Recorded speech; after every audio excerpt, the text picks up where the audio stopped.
The Black Book. Reloaded introduction. Upon the success of The Black Book, I found myself compelled, truthfully and inevitably, to extend its pages. Not merely to continue, but to evolve. As we celebrate Black excellence, it is also important to strive to remain aligned with the rhythm of modern times. At the moment of this writing, Earth stands in what many define as its fourth great era. And as vast and powerful as humanity has become, it's worth remembering that the first inhabitants of this planet were not grand in size at all. They were microscopic. Bacteria, small beyond perception, were the first residents of Earth. Yet from their quiet existence, they transformed the planet itself. These inhabitants shaped an environment that would one day become habitable for all complex life.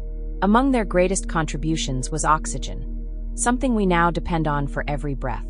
Water, the other essential cosmic ingredient, followed a different journey.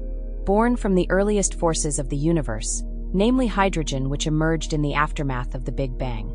When hydrogen met oxygen within Earth's developing atmosphere, water was formed, the ultimate nurturer. From it came aquatic life, which later evolved into land-dwelling creatures, and eventually us. Bacteria remain surprisingly deeply woven into our lives. They exist on almost everything around and within us. Approximately 70% of modern medicines are either made directly from bacteria or rely on bacterial compounds. Even in the pharmaceutical industry, vitamins B12, K2, biotin or B7 and riboflavin or B2 exist because of them. So before we rush to praise the modern world alone, we pause to honor everything that came before us. The unseen, the microscopic, the ancient forces and quiet lives that made our existence possible. The following presentation is brought to you by Harmony in Motion, an extension of Super West Indian Entertainment. We truly hope you enjoy the following presentation. Dedication and message to the ancestors. Now let's get to it. This book is dedicated to the Black race, the first race, the race within everyone's DNA, and therefore it is a message to us all. Firstly, a message to our forefathers and mothers. Dear ancestors, I hope all is well, beloved. Thank you for music, the rhythms that sway us, the many forms that carry our stories and portray who we are. Thank you for dance, whether through the feet alone or in communion with the hands, a language that lifts the spirit and gives happiness a spontaneous chance. Thank you for prayer, a form of meditation, a bridge between self and conscience. The conscience, which is a faculty of the mind and the most powerful force in the world. Through it, we choose whether to create heaven or hell on earth. In earth, there's a force called love, which is coincidentally the reason why we create any art form. Love for singing, painting, selling, finances, or simply the love of doing and being active. Our mother loves us. Hopefully our father and other relatives feels mutual. Likewise, this book was also made by love, because we love and cherish you. We sincerely wish to see all your dreams come true. All praise in order, Ashe. All praise to the Most High, Ashe, for allowing us to see a new day, amen. Good over evil, and in the face of light all darkness ran away. Look after the person reading or listening to this book, please, Spirit. Sway any demon or negative forces that will delay them from their success. As a part of your wonderful universe filled with stars, let them shine bright and be visible from afar. In the name of the Son, the Father and the Holy Spirit, amen. Chapter 1. The distance traveled. Africa's story is too often told in fragments. Moments of pain without context, progress without acknowledgement, and survival without credit. To speak honestly about where we are, we must also speak truthfully about how we arrived here. Colonialism was not merely a historical occupation. It was a systemic interruption. Borders were drawn without regard for nations, languages, or kinship. Economies were redesigned to extract rather than sustain. Education systems were shaped to produce compliance instead of innovation. These decisions did not dissolve at independence. They unfortunately continued on. Colorism emerged as one of colonialism's most lasting psychological imprints. A hierarchy was imposed where proximity to lighter skin tones determined value. Socially, economically, and even spiritually, for example, through Europeanized images of Yeshua, who was born in Bethlehem, in modern-day Palestine. This hierarchy did not require continued foreign rule to survive. It was internalized, passed down, and normalized. Today, it still surfaces in beauty standards, media representation, and the quiet ways some people measure worth. Despite these imposed structures, Africa and its diaspora have not stood still. We have adapted, innovated, and endured. Where traditional infrastructure lagged, digital systems leapt forward. Where capital was scarce, creativity flourished. Our music, art, language, rhythm, and communal intelligence have become global forces. Not by permission, but by persistence. These are areas where progress is undeniable. Youth-led innovation and entrepreneurship. Across Africa, young people have built businesses that grew into major enterprises, producing thousands of jobs and creating a rising class of self-made millionaires. Many of these entrepreneurs achieved success by solving local problems in technology, agriculture, finance, logistics, real estate, and creative industries. Often with limited access to capital, yet with wit, resilience, and internet which granted access to global reach. Along with cultural influence shaping global sound and style. Renewable and mobile solutions solving local problems. Reclaiming narratives through education and storytelling. And there are areas where, honestly, growth is needed. Building our own economies and infrastructure. Unlearning colorism. Strengthening institutions to serve rather than control. Addressing trauma passed through generations living in survival mode. Acknowledging delay is not an admission of inferiority. It is an act of self-respect. You can't heal what you don't claim. This work is not about dwelling in the past. It is about understanding the weight we've been carrying, so we can set it down with intention. Progress is not linear, and development is not universal. Our timeline was disrupted, not erased. And within a remarkably short span of time, much has already been rebuilt. Scattered by history, yet persistent and ambitious, descendants of Africa transformed displacement into contribution. Across continents, they became leaders in science, medicine, art, business, and social movements. They built institutions, generated wealth, challenged injustice, and expanded cultural imagination, often while carrying the weight of histories not of their choosing. The Caribbean stands as a powerful testament to this as well. Though small in landmass, these islands produced influence far beyond their borders. From the Caribbean emerged global movements in music, political thought, sport, and resistance. Artists turned local stories into worldwide anthems. Thinkers reshaped conversations on freedom and self-determination. Athletes redefined the limits of the human body. Culture became inheritance, innovation, and something to take pride in. Across Africa itself, progress unfolded in its own language and rhythm. Societies once organized for extraction began producing solutions shaped by local realities. Cities expanded, institutions formed, creative and technological hubs emerged. Knowledge production resumed, adaptive, grounded, and future-focused. These accomplishments did not arise from ease or abundance. They emerged under constraint, disruption, and inherited imbalance. That context matters. Measured against it, the distance traveled is not small but extraordinary. This is not a moment for comparison or apology. It is a moment for acknowledgement, for respect, and congratulations. Chapter 2 in the genes. DNA does not decide who we become, but it carries what we survived, what we learned, and what remains possible. When we speak about African DNA, we are speaking about the deepest and most expansive genetic foundation of humanity.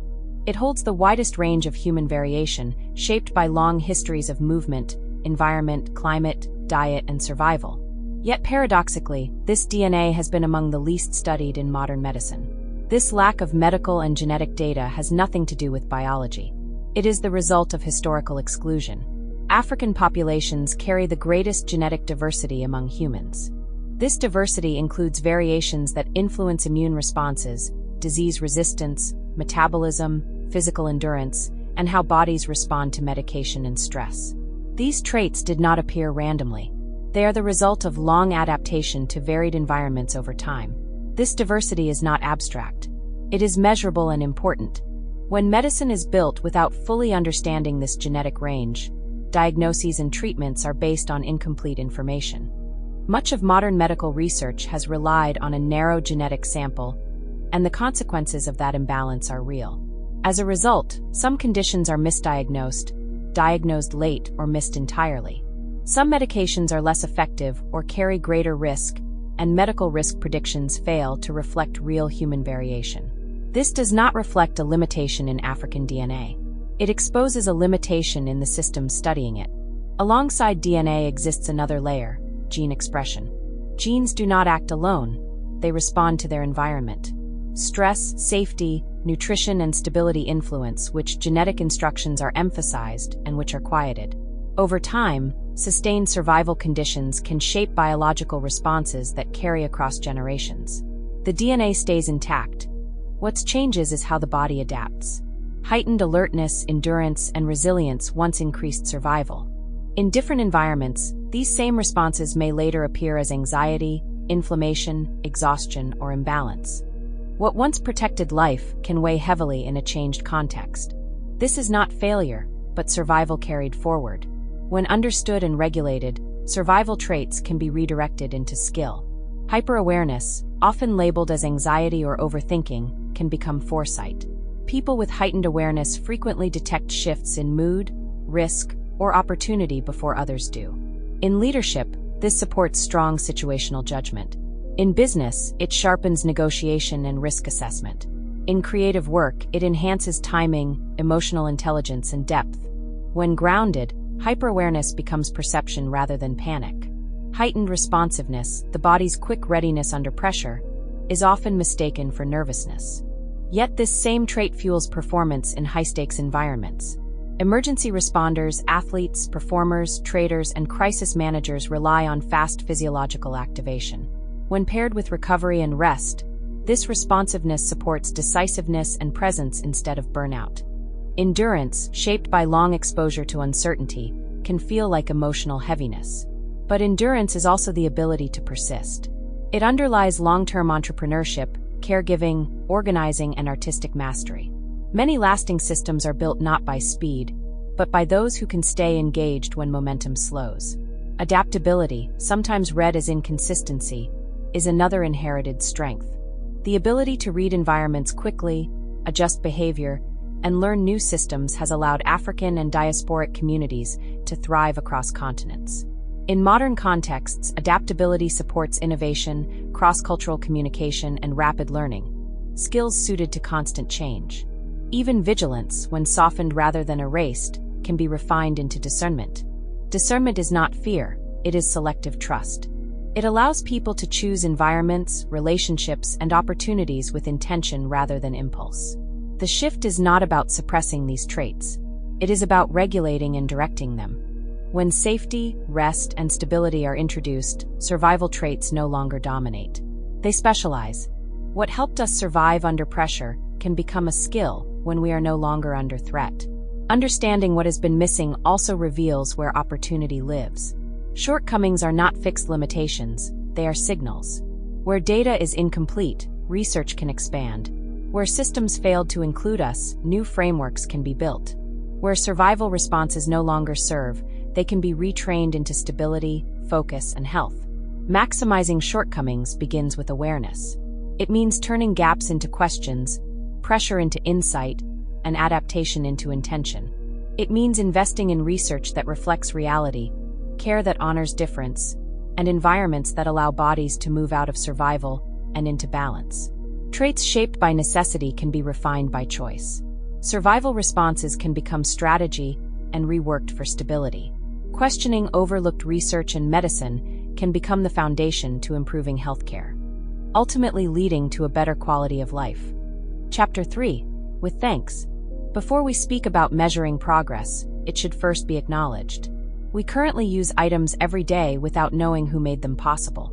This chapter is written with thanks to the African and the African diaspora inventors whose ideas still carry us.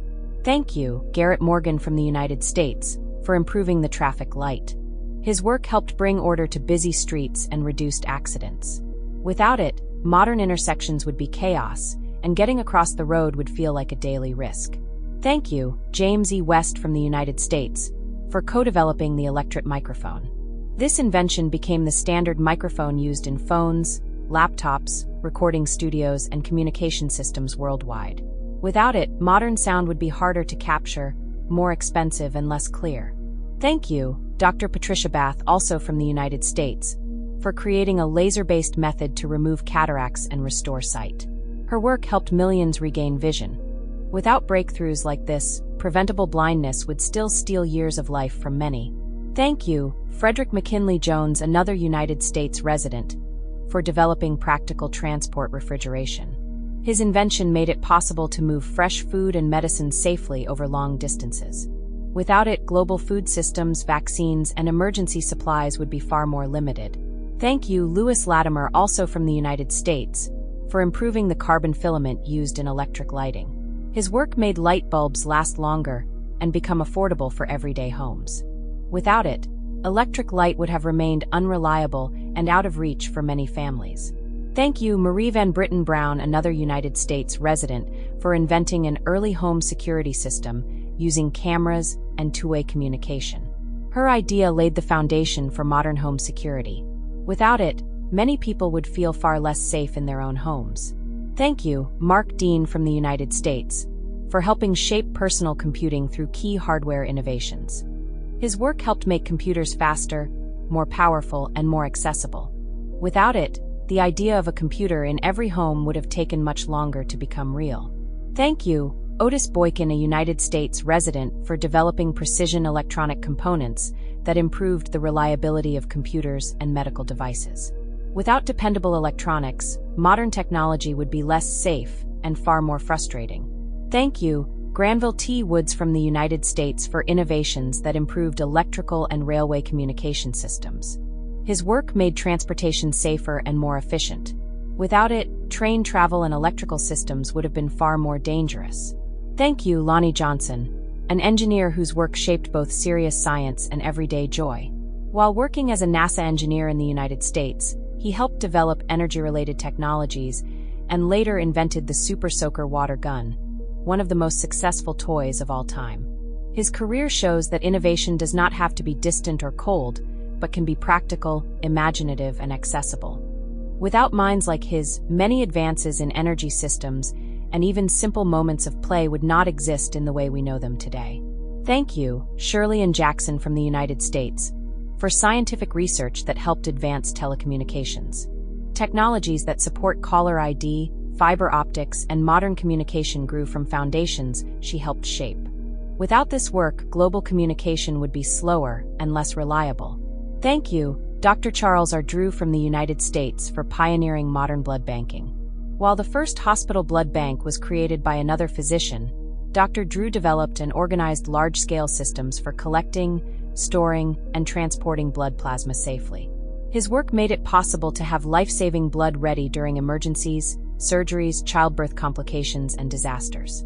Without these systems, modern medicine would lose one of its most critical tools.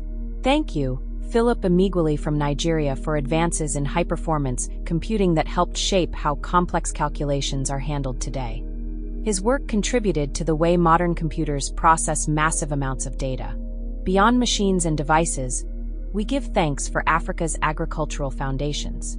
Crops including sorghum, millet, yams, coffee, and palm oil are now used worldwide because knowledge and seeds were shared across generations and continents.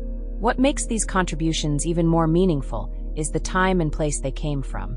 For much of American history, Black people were not free.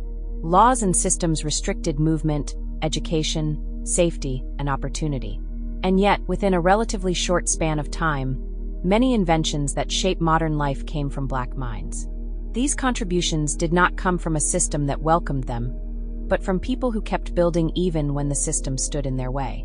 Many of these inventors worked while facing segregation, exclusion, and constant pressure to prove their worth. Some were denied credit, some were overlooked, some were only recognized long after their work had already changed lives. But brilliance does not wait for permission, and progress often comes from those who were never meant to have access to it.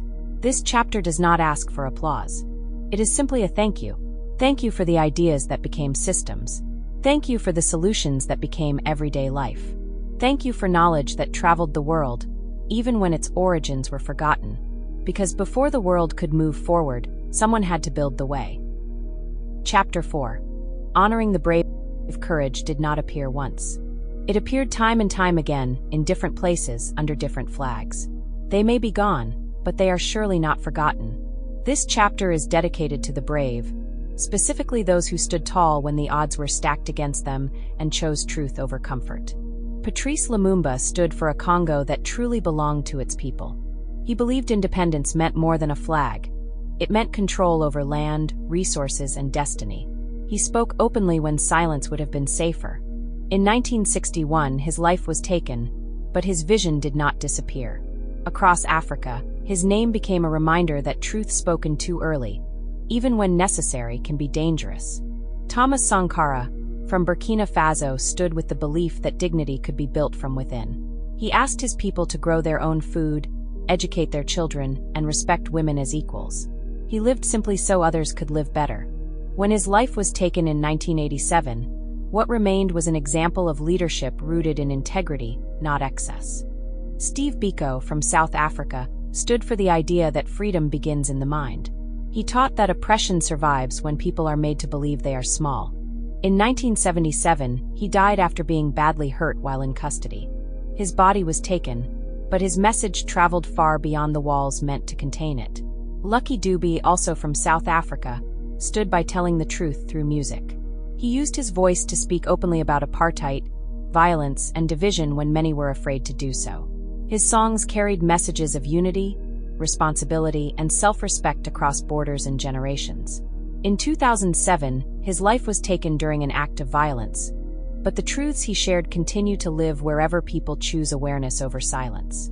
Fred Hampton, from Chicago in the United States, had strong morals and values despite his young age. At 21, he was feeding children, organizing healthcare, and building unity across communities. He believed that people could stand together despite their differences, and that shared dignity was stronger than fear or division. In 1969, his life ended during a police raid while he slept, but the belief he lived by did not die with him. Malik El-Shabazz, also known as Malcolm X from the United States, stood for dignity without apology. He spoke fiercely because he believed a people who had been stripped of humanity deserved truth without softening. Over time, he grew, listening, traveling through Africa and the Middle East, and widening his understanding beyond borders. In 1965, his life was taken, but his courage to stand and to grow remains one of his strongest legacies. Martin Luther King Jr. from the United States stood for justice even as the cost of speaking grew heavier. In his later years, he spoke openly about poverty, war, and systems built on inequality. He knew this would bring greater danger, but he did not pull back. In 1968, his life was taken, yet his words still press on the conscience of a world that prefers comfort over justice. Walter Rodney from Guyana stood for truth. He believed people deserved to understand how power and inequality were created. In 1980, he was killed by an explosive device. No one was ever convicted. What lasted were his words, which continue to teach long after attempts to silence him failed. Ken Saro-Wiwa from Nigeria stood for the land and the people of Ogoniland. He spoke against pollution and destruction that harmed entire communities. In 1995, during Nigeria's period of military rule, he lost his life after being judged by a military court. His stand made the world listen to voices that had been ignored for too long. Sometimes courage did not come as a single name. Sometimes it came as a crowds who were willing to protest for a righteous cause. In Philadelphia, in the United States, the people of MOVE became the target of overwhelming force. In 1985, the city of Philadelphia dropped an explosive device from a police helicopter onto a residential home occupied by MOVE members. Firefighters were ordered to stay away as the fire spread. 11 people were killed, including 5 children, and 61 homes were destroyed. Their lives were not lost in vain. The people of MOVE were mothers, fathers, and children who believed in protecting life, especially the most vulnerable. They wanted children to grow without fear, families to live without constant threat of police violence, and communities to exist without being treated as disposable. They were not asking for power, they were asking for safety. Remembering them asks us to question a world where compassion was treated as a threat. In Sharpeville, South Africa, people stood to protest apartheid laws that controlled where Black people could live, work, and move. They stood unarmed, demanding dignity and freedom of movement. Police unfortunately opened fire. Many were killed. These were more than statistics, they were parents, workers, and neighbors who believed their lives should not be governed by permission slips. Across Africa, the Caribbean, the Americas, and beyond, there were many more, some remembered, many unfortunately unnamed, who stood tall when agreeing to harm would have been much easier than resisting it. We have another story of brave souls who protested inhumane conditions in Nigeria. Young people put together a campaign called End SARS, protesting police abuse and violence. They stood peacefully, singing and waving flags, believing their voices mattered. Some unfortunately did not return home. Their names may not all be written, but their bravery reached far beyond that night and forced the world to pay attention. They did not die because they were reckless. They died because courage met resistance. And they did not die in vain. Each stand widened the path, just enough for someone else to walk with more safety, more courage, and more dignity. Laws shifted and conversations changed thankfully after the silence broke. This chapter remembers them not only in grief, but with gratitude. Because as long as their truths are spoken, their reasons understood, and their courage carried forward, they are still here, standing with us. Long live the brave ones, whose courage became our compass and whose truth continues to move us forward. Chapter 5. What we carry forward after the thanks are spoken, and after the brave are remembered, what remains is not silence but love. Love for truth. Love for memory. Love for the lives that made the present possible. To those who spoke when silence felt safer, and to those who chose to protect others even when it cost them everything, we remember you. Your courage lives on in the freedom people now walk in. To the protesters who lost their lives while demanding justice, those who believed peace should not require permission, your presence is still felt. You were not reckless. You were hopeful. You believed the world could be fairer, and that belief mattered. To those who were killed after borders were redrawn without their consent, when lines on a map forced different people under one rule, tearing apart communities and families. We see you. You were asked to adapt to divisions you did not create, and many paid with their lives simply for existing in the wrong place at the wrong time. Your loss was not inevitable. It was the cost of decisions made far above you. You were never just names in a book or moments in history. You were sons, daughters, parents, elders, neighbors, and friends. People who loved, hoped, and tried to live with meaning. This book does not claim to speak for you, but only to remember you with honesty and care. May your sacrifices not be forgotten. May your truths continue to be spoken. And may the world grow closer to the justice you believed was possible. You hold an irreplaceable place in our minds and hearts. Thank you for your bravery. And to you, the reader, the listener, the witness, thank you for standing still, long enough to remember, to feel, and to absorb these stories with care. May what you've read or heard not rest only in memory, but move through your choices, your voice, and your compassion. Courage did not end with those we honored here. It continues wherever truth is chosen, wherever dignity is defended, and wherever love refuses to be silent. Stay prolific, for the future is shaped by those who keep moving with purpose.